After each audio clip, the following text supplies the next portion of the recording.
You're watching the Batter Fans Network.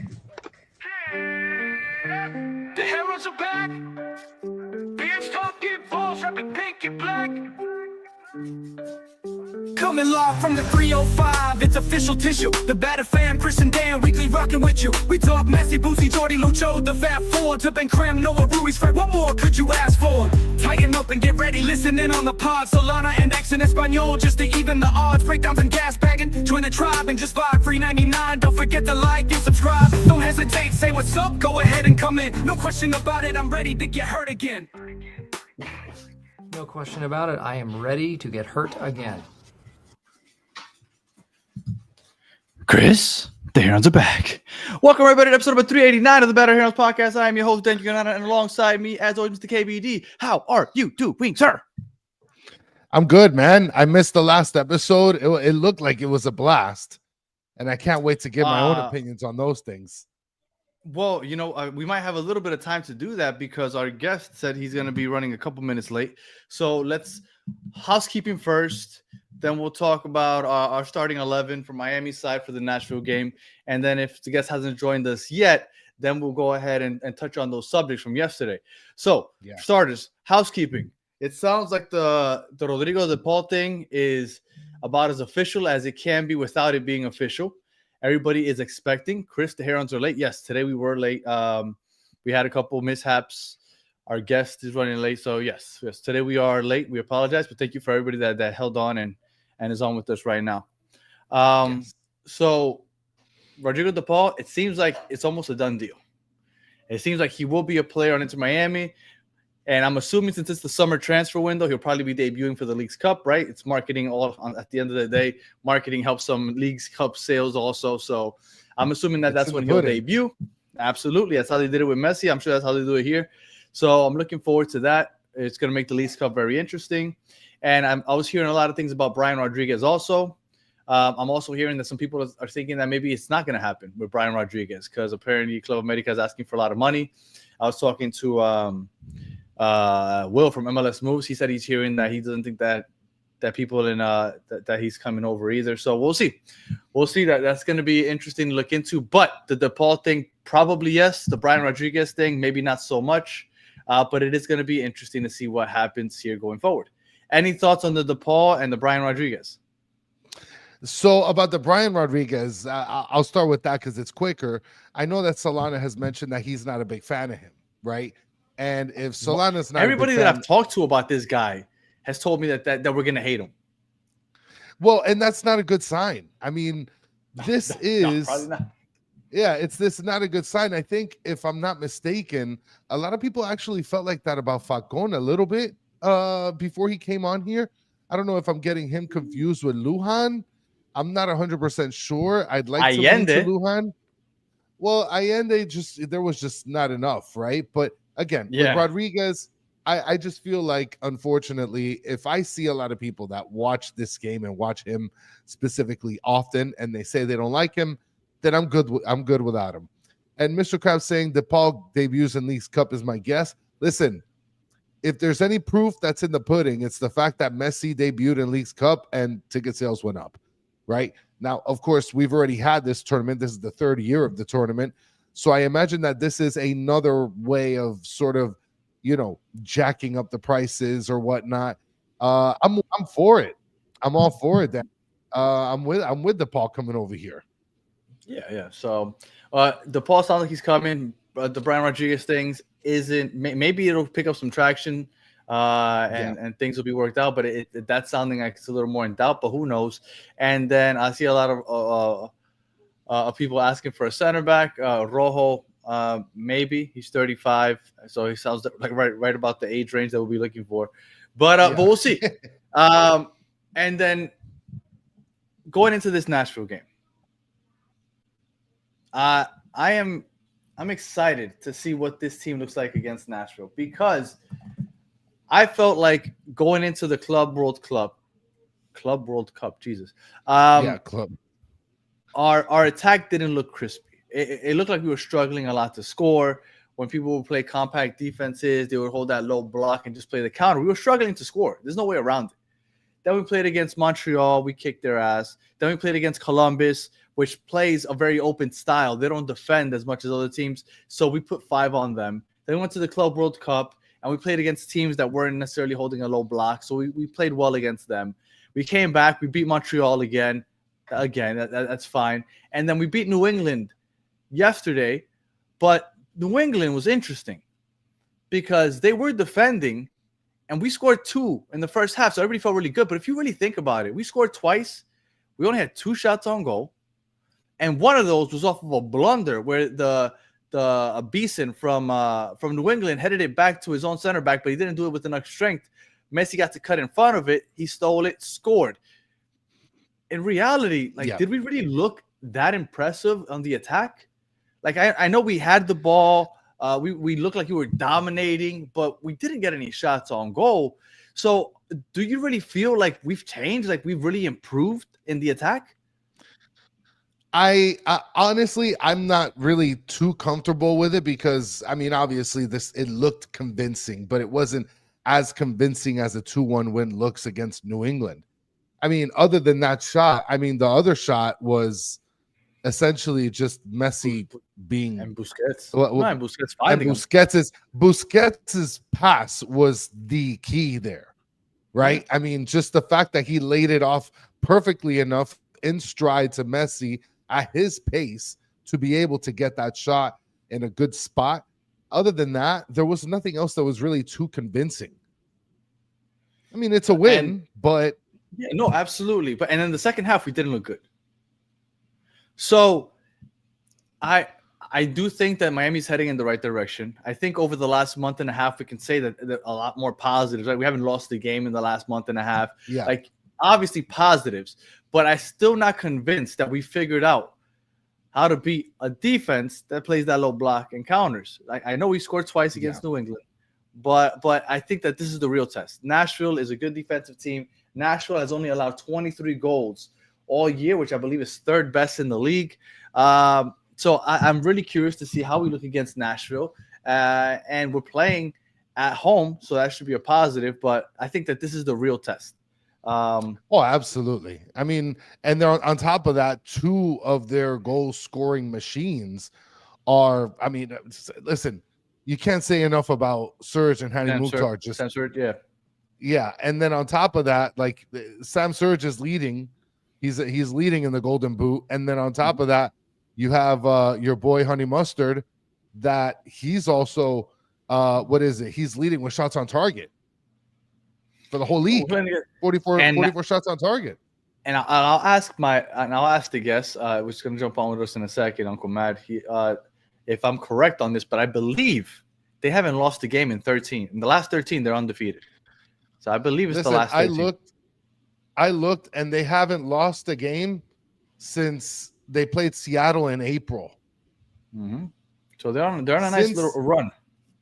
Since April, they lost to Seattle and said, man, we're done losing, dude. And then they just started destroying everybody after that. Yeah. They lost 3-0 to Seattle April 19th. April 26th, they turned around and destroyed Chicago 7-2. And haven't looked back since. And then real quick before we get, I do like to see what we think. Starting 11. Now, I thought we would get some rotation in the New England game to get ready for this Nashville game. That really didn't happen, unless you want to count Segovia getting a rest. I think Segovia will start on Saturday. Do you think we're going to see the same lineup on Saturday? I'd like to tell you no, but I think that Baltasar has played himself for a couple of extra minutes. I think Baltasar might start. I think in place of Segovia, of course. And I think that that's going to be like a swapping piece permanently for the remainder of this month, I would assume. That's what I think is going to happen. Segovia and Baltasar are going to be like for like subs. I think Segovia starts. But it looks like Miami wants to get every point possible. They're not thinking about rotation. So it looks like everybody's going to start. Everybody that can start will start. And I think Segovia starts over instead of Baltasar. And then one last thing, Chris, before we get to our guest. When I was on with Solana yesterday, we had a back and forth because I was telling him that I don't think Allende is that good. I really don't. I think he's a one-trick pony. He's fast, or he's at least the fastest person we have on the team, and he's not even that fast, honestly. But he's fast. That's what he has going for him. I think that he's blowing shots. He makes poor runs, poor decisions with the ball at his feet. So I obviously he's helped because he has scored. I think if he was good, he would have scored more. But I'm not a big fan of Allende. Hopefully he shuts me up and starts balling. But at the moment, I'm not a big fan. And then we got into a back and forth, me and Solana, because I think Robert Taylor was better. I overheard it. Yeah, I overheard it. And listen, I was a big fan of Allende in the beginning. Remember, I was making a lot of my bets with an Allende goal attached to it. But you guys were talking about him versus Robert Taylor. Like, Robert Taylor is better, just round. Like, he's more skilled with the ball. He could create on his own. He can shoot from long range. He's fast. So, I mean, I'm not just because I have it back here, but I'm going to go with Taylor. Yep. I'm with you. And then how is Miami injury-free? They're not injury-free. They have just about every center back is injured. Yannick Bright is still injured. So Ian Frey is out. Like there's injuries all over the place. Noah Allen is out. And so we have injuries all over the place.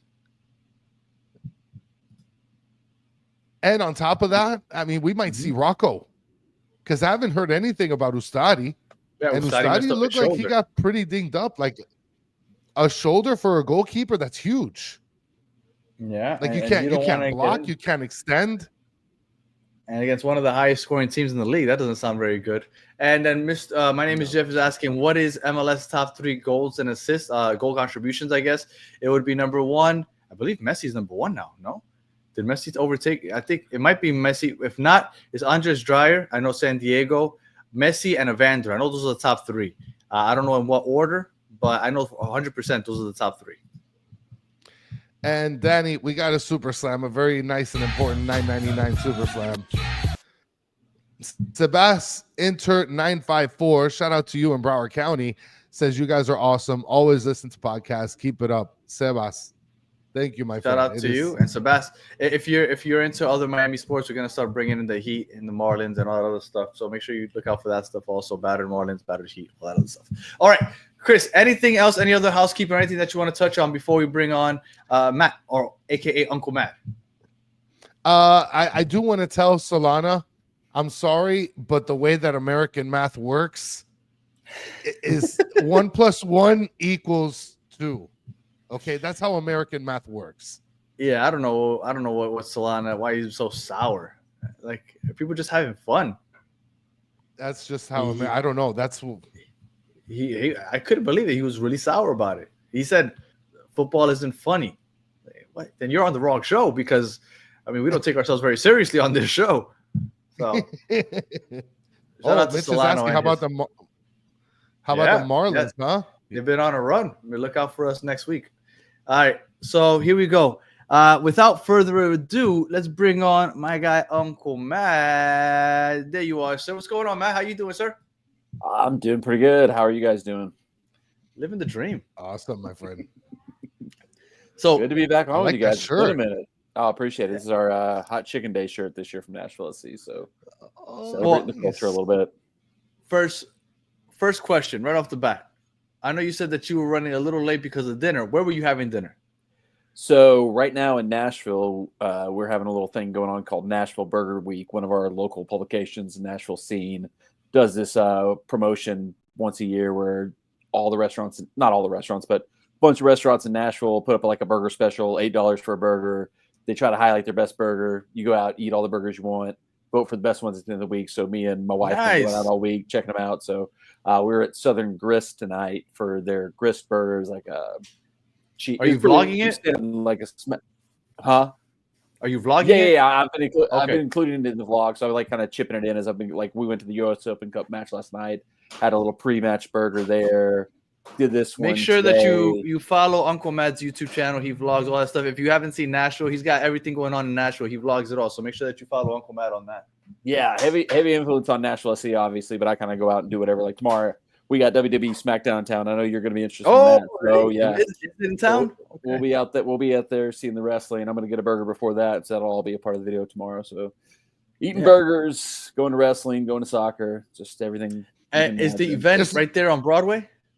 Yeah. It's our arena right Predators? there, right on Broadway. Yeah, yep. Same arena as the Predators. Oh, if you haven't been to Nashville, you guys have to go. It's so awesome. The fact that it's Broadway, and then you literally, if you want to watch a hockey game, the stadium's right basically right there on Broadway. You got Tennessee Titans over that bridge. It's a really cool spot to go to.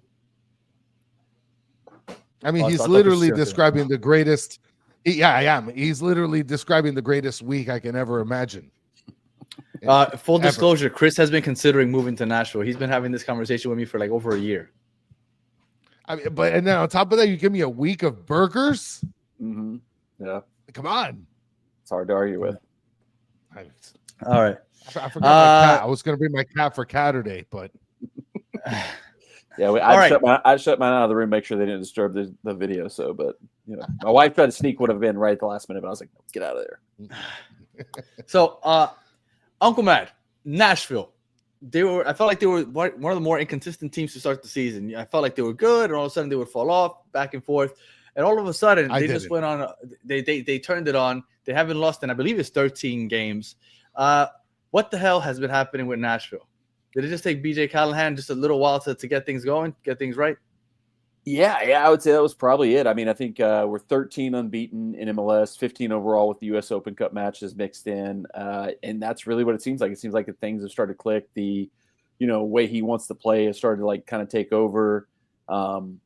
Because there was definitely like early days where like those first few games, I think we tied New England right out of the gates in our home opener, and fans were like, "Oh, here we go again. Nothing's changed. It's all gonna be the same crap as last year." Had a loss to Cincinnati, lost to Charlotte, which those teams, they're decent. Cincinnati's top of the table right now, so it's nothing shy. But like our fan base is a little wavering in those early days, and then suddenly the things started to click. Like you mentioned that Seattle game, that was the game where it was like, "Whoa, what's happening here?" Like really that's the one game this entire season where it felt like we were just played off the pitch. Like even the Cincinnati loss, the Charlotte loss, some of our other like lesser results, it always felt like we were pretty competitive. That Seattle game was just like it got away from us so quickly. But it feels like things started to click. Like Surge started getting going. I know I've seen some people in the chat saying like Penridge, all the penalty goals. I'm going to tell you this, like that was something like 2 weeks ago. I was like, oh, we got a lot of penalty goals. I'm starting to like worry, that's going to dry up sometime. But now I'm starting to think like the reason we're getting so many penalties is we're putting pressure on teams. We're going in right. We're driving the box. We're attacking. We're creating those situations. Like it's not like it's a kind of a fluky thing where we just happen to have a lot of penalties. The fact that it keeps happening and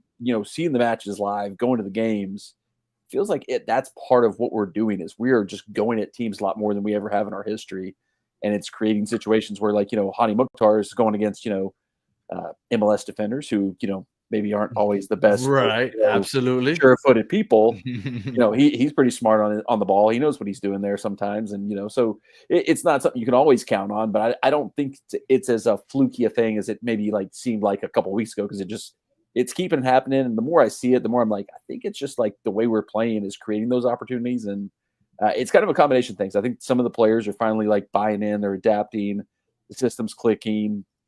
A lot of things just are starting to go right at the same time. Is kind of the big turnaround, I would say.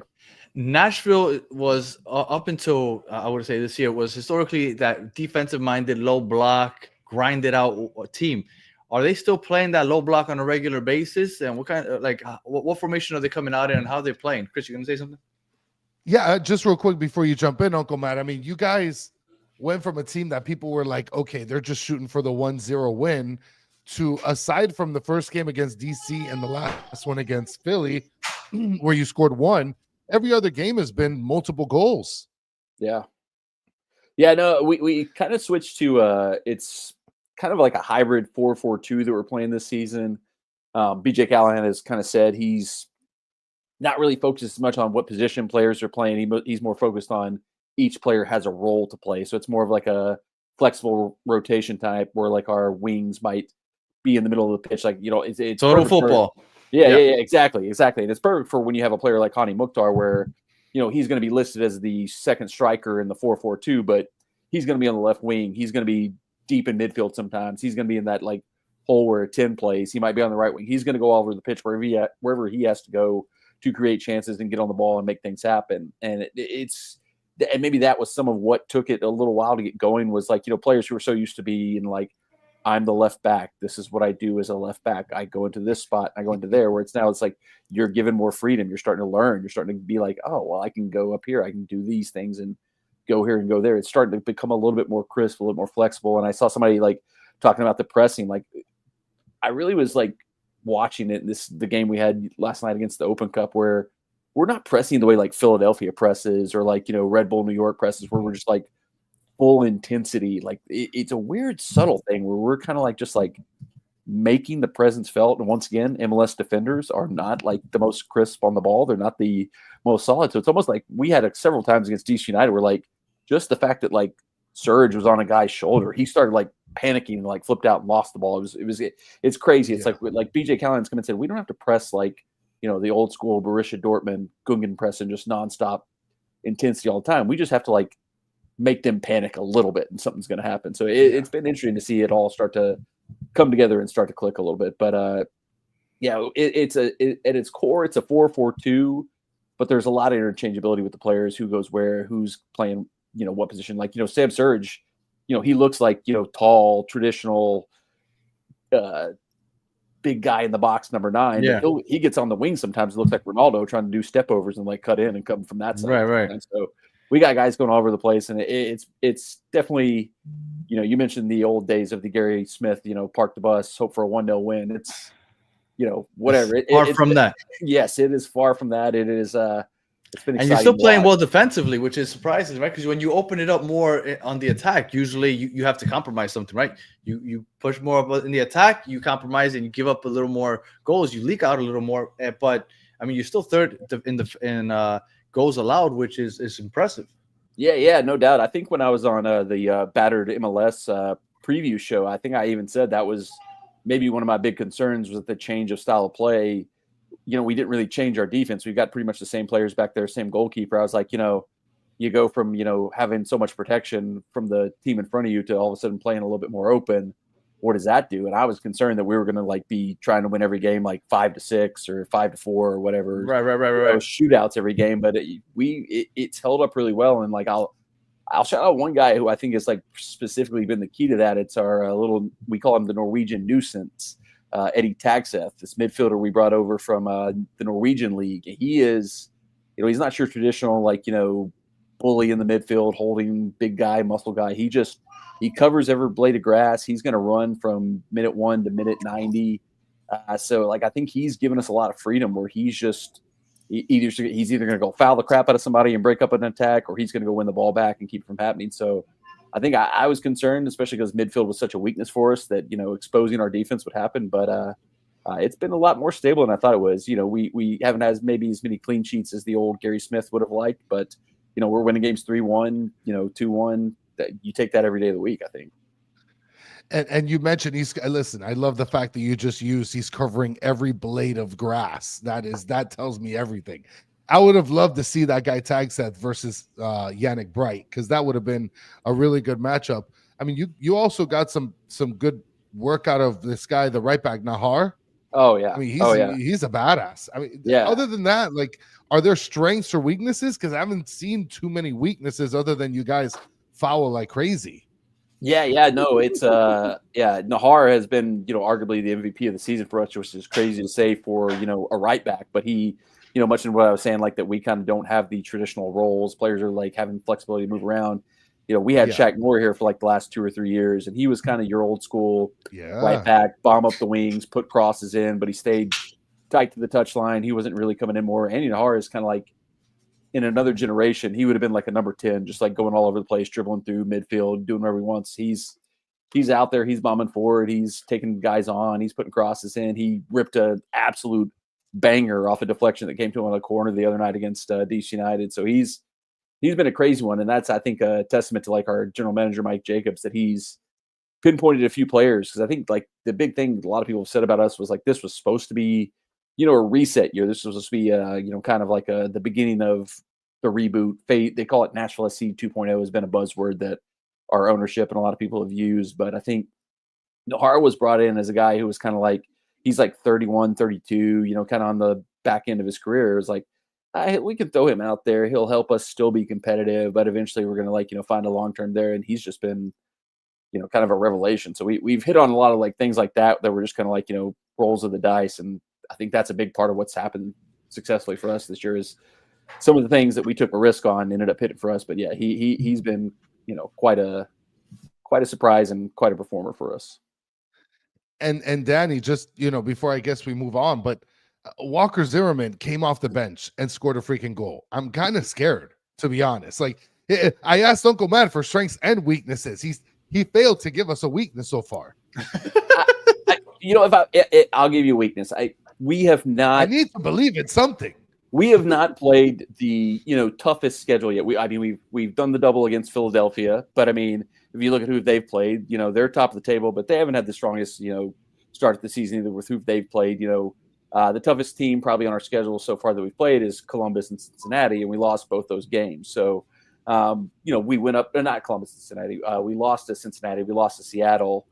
We got a tie against Columbus at Columbus. But, we've had this good stretch where we've played a lot of the Chicago games. We played a lot of the DC United games. We played a lot of the lesser teams and then maybe a tougher team mixed in. So we haven't really had like the biggest test yet, I would say. You guys lost is that we haven't had the big test yet. You guys lost 3-0 to Seattle. Since then, you guys got undefeated. But I'm gonna run out the wins. The very next game was that 7-2 win against Chicago, which is when everybody's ears kind of prepped up. Like, oh shit! So it was Chicago, then Atlanta, which is terrible, then Chattanooga, then Charlotte, which has taken a nosedive for some reason. It's US Open Cup, okay? Yeah, sure. Red Bulls, DC United, Orlando. Orlando's decent, and they beat them. Toronto, Columbus was a draw in Columbus. That was a good one. They drew with NYCFC. They beat Chicago. They beat New England. They beat DC. They beat Philadelphia 1-0, down to 10 men. They beat DC again. So, yeah, I mean, you have one or two decent ones in there. I mean, so this is a big test for both of us. They beat New England 3-2. We only beat them 2-1. Technically, in American math, they're better than us. I mean, they allowed more goals than we did. Well, yeah, that makes sense. Well, this is a Swedish kid. I remember in the beginning of the season, I thought this kid was balling, and I don't know if he lost his starting job or what, but he hasn't been on the pitch as much. Kasem, is it what's his first name? Is it Ahmad Kasem? Ahmad Kasem. I thought that he was absolutely balling. I thought that Surridge, Mukhtar, and Kasem up top were doing great, and all of a sudden he just isn't getting the start anymore. Is there something going on with him? Did he just fall off?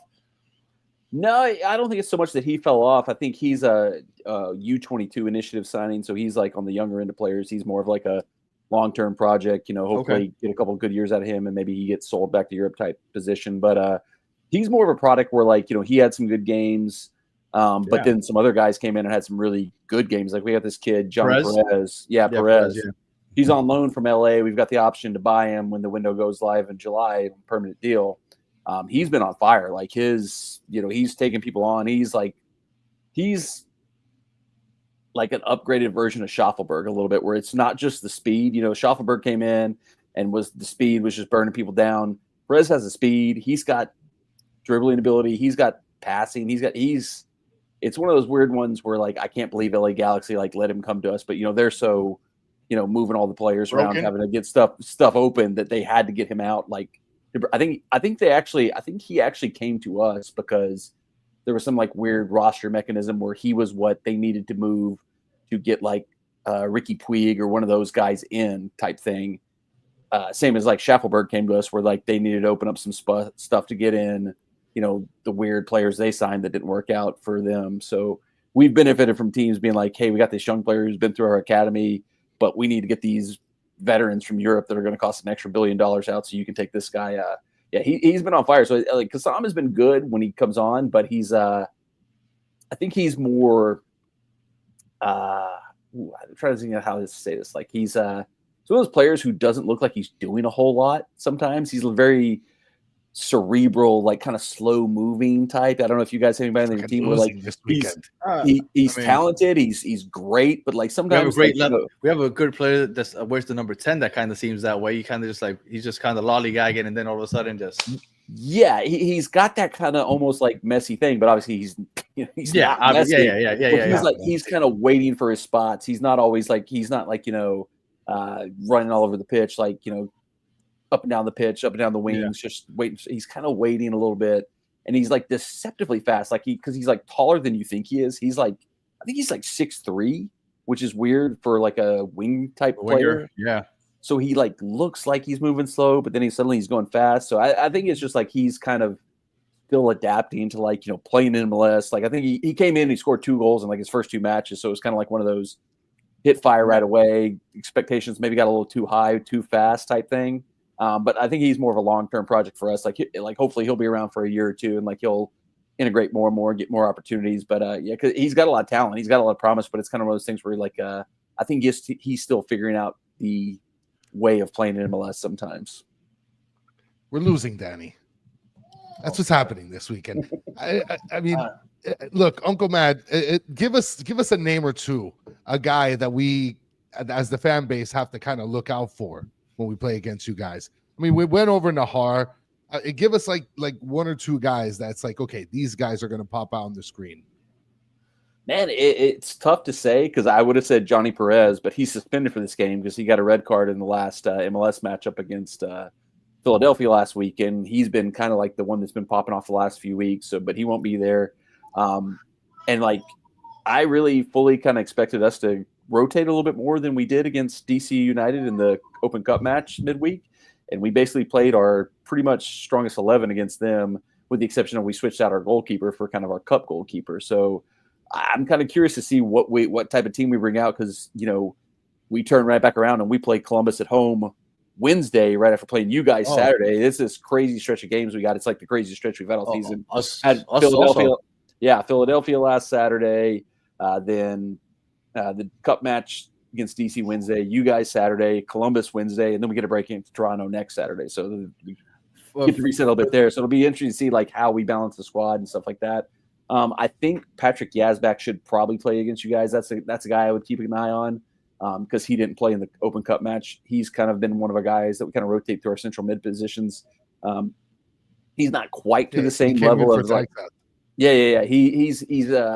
he's similar in one of those dudes who's going to run all over the pitch. He's going to make a lot of challenges. He'll be all over the pitch trying to make things happen. He's got a good range of passes. So he's an Australian he's a little down under. So he'll be running around. I think he's one that I would be pretty confident will start. But it'll be interesting. I think Zimmerman might come back in the lineup, since he's just come back in and come off the bench. But I don't know if we're going to play Mukhtar. I don't know if we're going to play Zimmerman. It'll be interesting to see. That was the first thing I thought when I saw our lineup on Wednesday was, oh man, we're playing this lineup on a Wednesday. What are we going to do on Saturday? So it'll be interesting to see. I don't know. It kind of feels like maybe we were prioritizing the home matches, the cup matches, and then we got to know another. I mean, you're in the semifinal of the Open Cup now. Yeah. So it'll be interesting to see what happens. I know you guys played probably a stronger team than you would have liked to against New England on Wednesday. Yes, absolutely. So we're going to see. Mascherano even said he didn't want to play Messi as long as he did, right? And but then they scored a goal, so they felt like they had to keep him on because we needed those 3 points. And then we have, if for those Miami fans watching, if you're not aware, the top 2 teams in the East right now are Cincinnati first and Nashville second. We play Nashville on Saturday, Cincinnati on Wednesday. And then we play Cincinnati again 10 days later. So for us to make a move in the Eastern Conference and then in the standings overall, these games against Nashville and Cincinnati are huge, because those are 6-point games, right? That's a 6-point swing. You guys also have 10 games in hand, so it's a little bit. Yeah, 3 games in hand. Yeah. Oh, it's down 3 now. Yeah. It was a little bit deceiving because you guys played in all these good competitions and stuff like that. So it's but those are definitely the games you want to get, right? Because you want to make sure that you add 3 points, but you keep you guys from getting any points. So it's a big swing. For sure. All right, so Uncle Matt, let's say hypothetically you are a degenerate gambler, and you decide I'm going to put the house on Miami. I just feel it in my gut. Miami's going to win. And then Saturday comes around, and for some reason, you start doubting. You're like, you know what? Maybe I made a mistake. But I need to make sure that I put the house on it. I got to win. So you see Mascherano, because for some reason you have access to him. You walk up to him, and you whisper in his ear, this is how you beat Nashville. What are you telling him? Ooh, I would say think I would say shots from distance, like unexpected shots. Because Joe Willis, he's been a really, really solid keeper from us from like the inception of our history here. But I think his timing on more unexpected shots has slowed a bit this season. Like, when he's got his positioning right, when he knows the shot's coming and he can kind of make the quick reaction save, he's still top tier, still pretty good at it. But like some of the like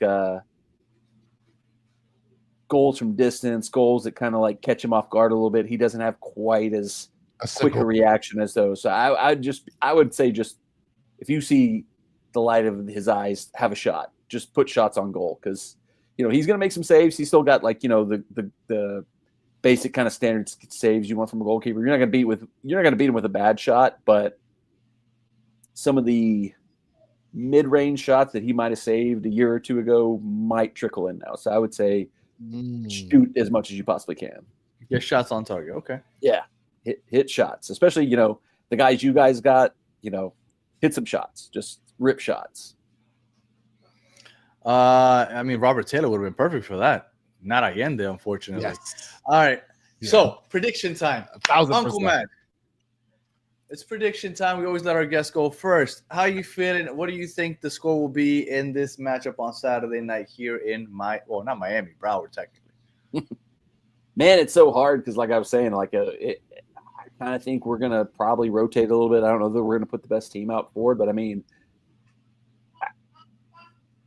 I kind of like the way we've been playing this season, even because you mentioned one of the games in this run. We went to Orlando for the U.S. Open Cup, and we played our BC level team. Like, it was like shocking, the team we put out there. I was like, I thought we were going to try to win the Open Cup, and we were like pulling guys from our reserve team up for that match, and we beat them 3-2. So it feels like we got guys who bought in. It feels like our system is working in a way where we're going to be competitive in every match. But I would say against a team like Miami, the talent you guys have, it's going to be tough to just throw anybody out there and get a result. I think we'll have some, success. But if I thinking in my head, if I was predicting the team we're going to play, I'm thinking it's going to be kind of like a B+ version of our starting lineup. So, depending on what you guys have out there, I'd say 3-2, 3-1 Miami. I feel like this is kind of like full force. Everybody's playing for us. Yeah, I feel like you guys are coming back and trying to catch up on those missed games, and we're kind of looking at this as,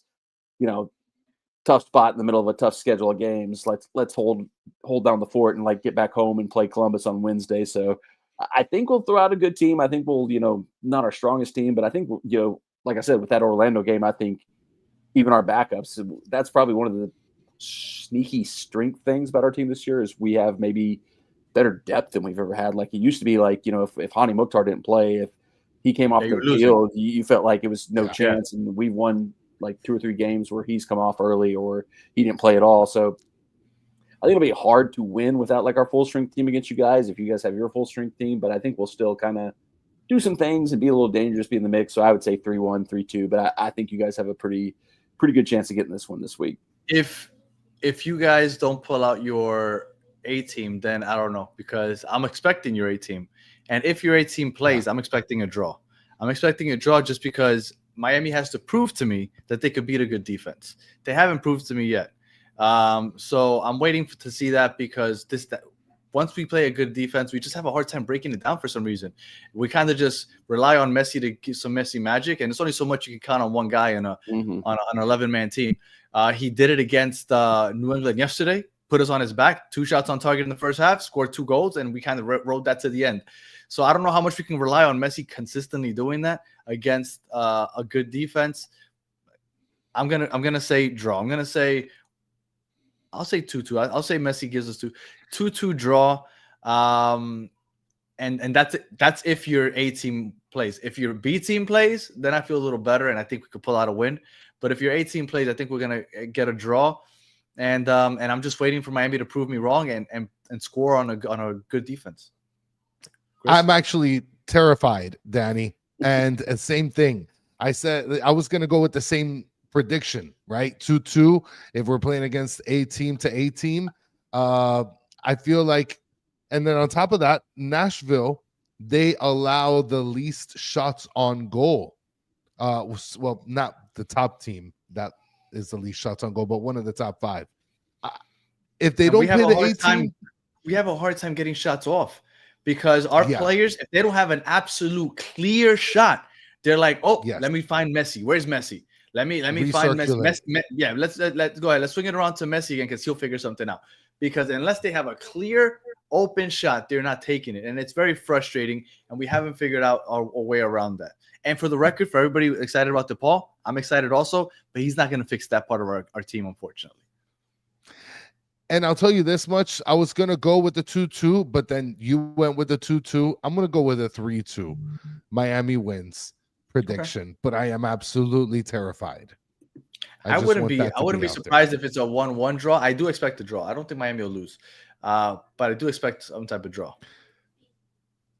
So, all right. Florida man is asking this question, and I'm going to bring it up real quick. Okay.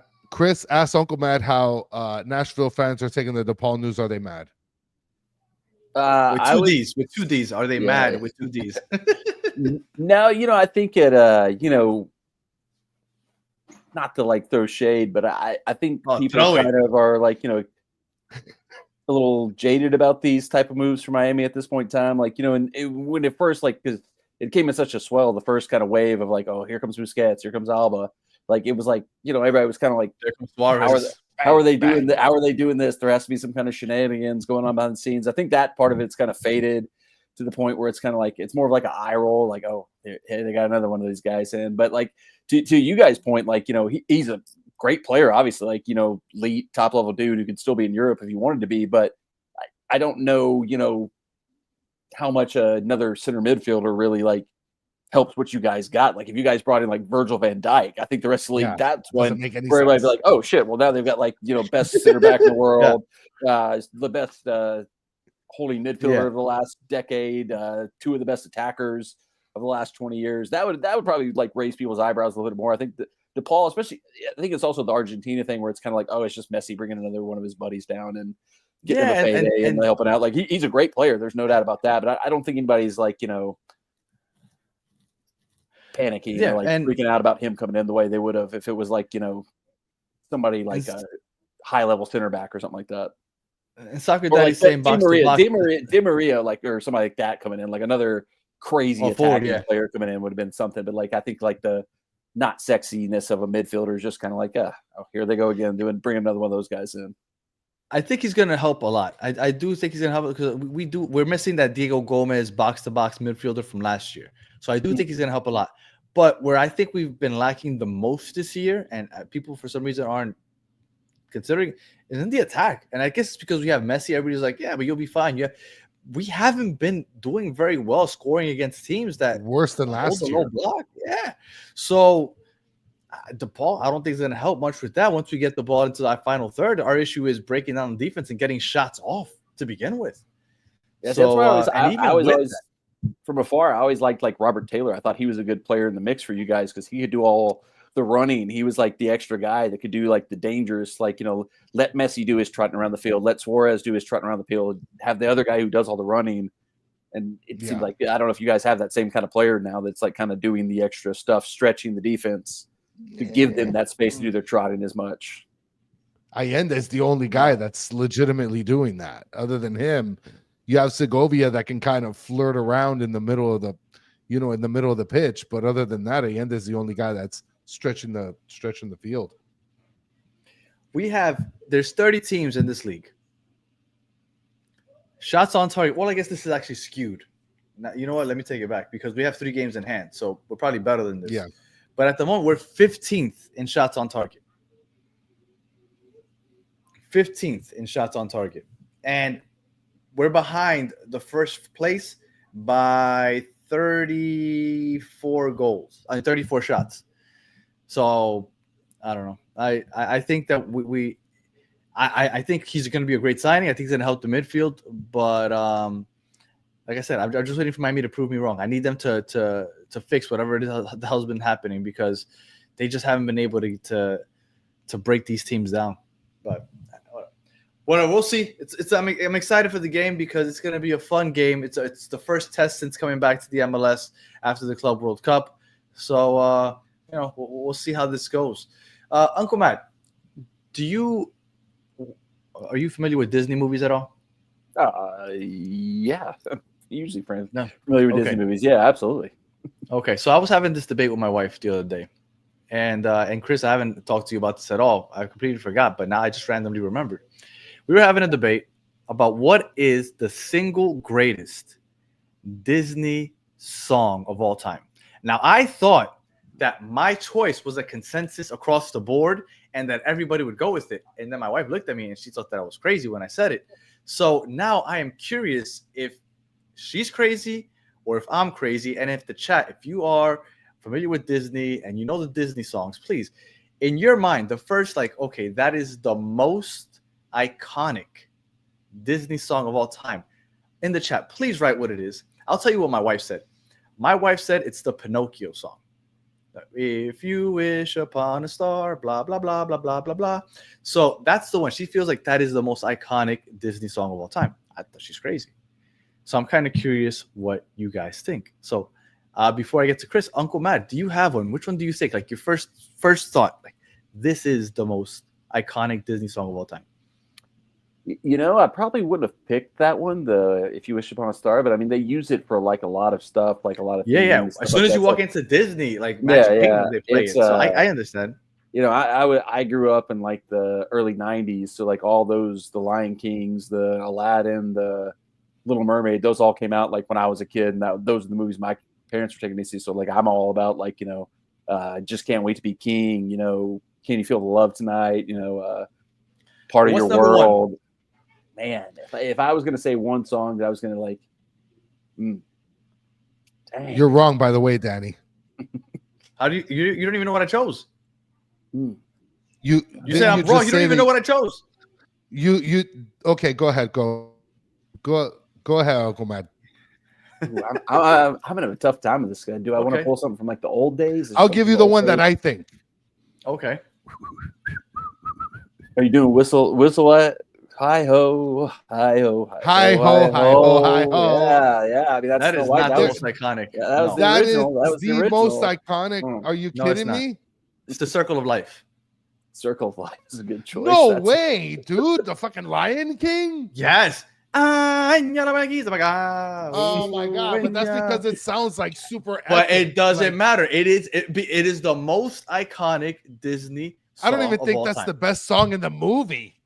Oh, you're a crackhead. You're a crazy person. Yeah, I think it's probably a generational thing. It's like When You Wish Upon a Star has been used forever, but like I mean, my stuff is all like I'd probably go like something like I like dang, what would I go?